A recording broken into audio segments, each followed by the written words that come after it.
a Nashville couple's romantic Union Station wedding. Elizabeth Rogers and John Langham had mutual friends for many years. In fact, John's brother was married to one of Elizabeth's closest friends. But it wasn't until 2021 that the two crossed paths, and sparks flew.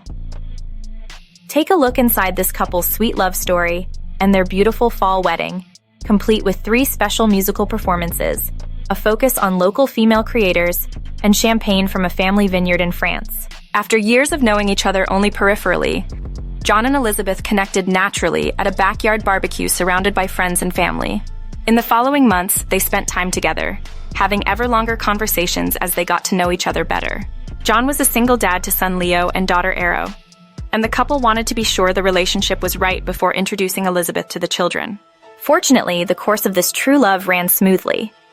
Leo and Arrow knew Elizabeth already as a friend of their aunt's, so when John talked to them about finding someone special, they immediately said, "Like Miss Liz?" We'd call that a stamp of approval. John and Elizabeth got engaged on New Year's Eve 2022 in London.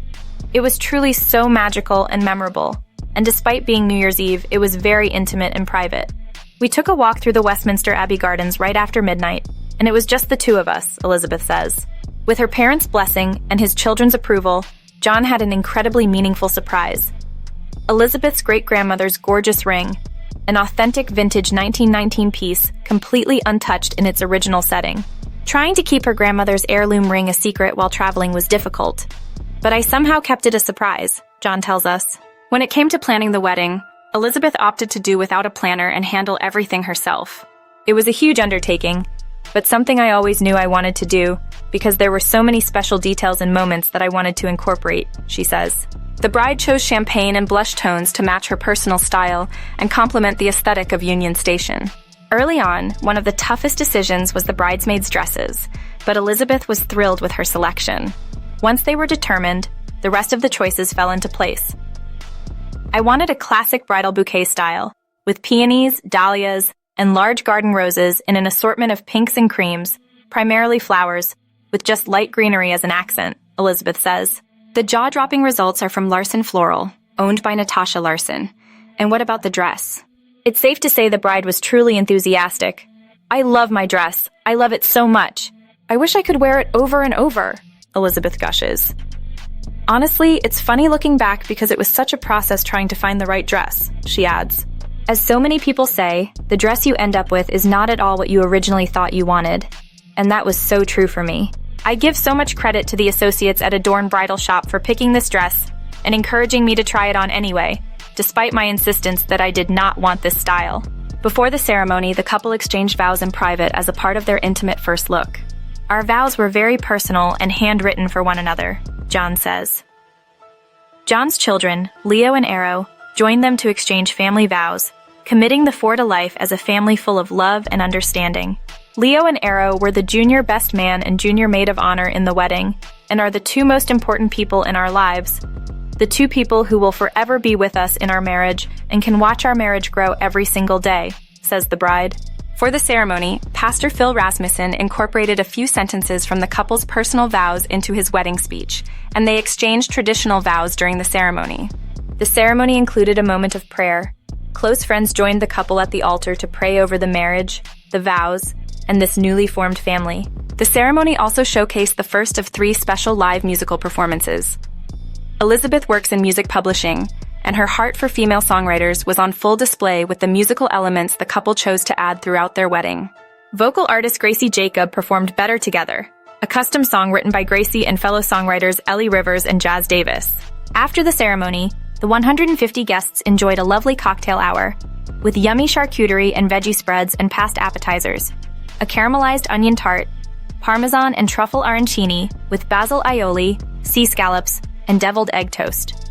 The menu included signature drinks that John, Elizabeth, Arrow, and Leo concocted. We had a special afternoon a few months before the wedding, where we each got to craft our own custom drink, says the bride. The Union Station bartenders went above and beyond to make it a competition amongst themselves, where the kids tried dozens of the bartenders' mocktail creations and then got to choose their winner.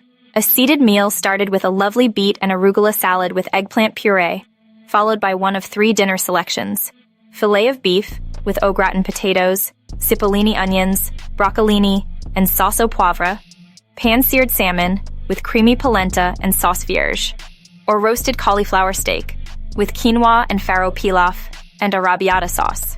As both Elizabeth and John have a huge sweet tooth, dessert was an expansive spread, all provided by local female entrepreneurs.